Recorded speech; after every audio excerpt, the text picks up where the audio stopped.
ఏ బాటైనా పర్వాలేదంట, సమయంతో సాగటమే మన సింపుల్ సిద్ధాంతం.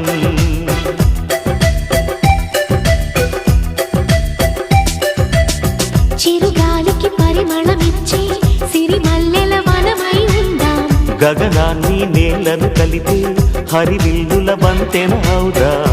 ఆనందం అంటే అర్థం మనమందా, ప్రతి పూట పాటై సాగే హుషారు సరిగమలం.